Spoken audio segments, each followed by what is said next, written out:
Okay, so now we're to part two. Our masking fluid has dried, and what I want to do is take us through the process of how to proceed now that our masking fluid is dry and to the touch and ready to paint. So I gave it about 20 minutes to dry. You want to just kind of touch it with the back side of your hand, and it should be dry. It's still kind of tacky, and it's going to remain tacky. That's just the characteristic of how the masking fluid works.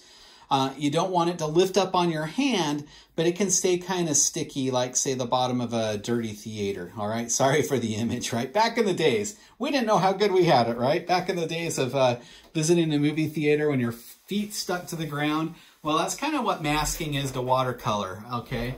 That masking fluid is going to be a little sticky to the touch, but that's just, it's doing its job, okay? It doesn't mean that it isn't dry. So, all right, so now what I'm gonna do is I'm gonna show you the advantage of painting with the masking fluid.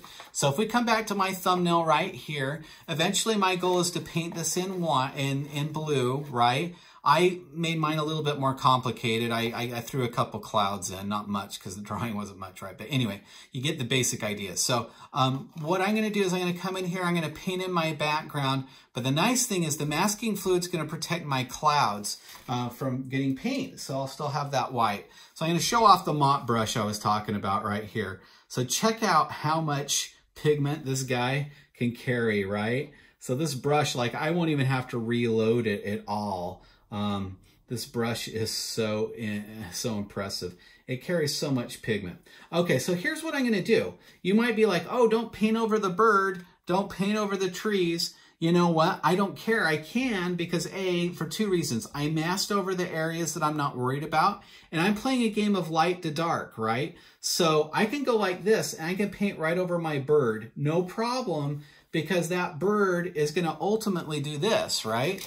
If it's a darker layer that goes over the top, I don't have to paint around it. I can just wait for it to dry, go right over the top, and in fact, it might even look better having that base mixed into it. Okay, so anyway, you can see I'm just coming in. I'm adding a little bit of variation to my sky. I mean, I'm coming in with a little bit different tone here.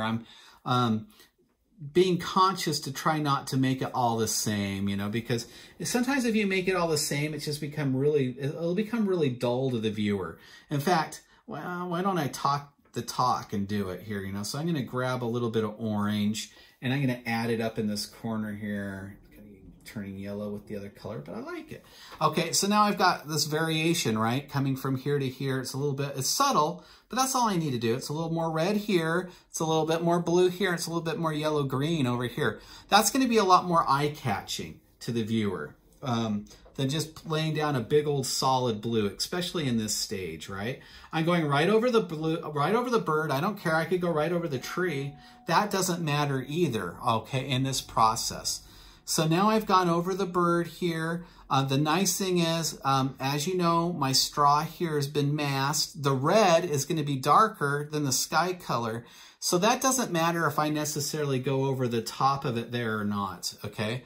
So now what I'm going to do is I'm going to transition down here to go ahead and work the foreground, and same sort of thing. I'm just going to lay in some really big washes, but what I want to show you is the fact that the water bottle here is going to be protected because we created that barrier on the side. Okay, so I can lay down this brown right here across the front, here in the foreground, and now I can come in, lay in a little bit of land mass back there if I want to too. Now I can come in with the blue of the water, and it's going to, again, protect that bottle area from the area that I laid down the masking. So you can see I can work really quickly right here. And why not do some nice wet into wet work here? Notice how I laid the brown down there. I didn't panic. I knew that I could work a little bit of wet into wet there and use that to my advantage. Okay.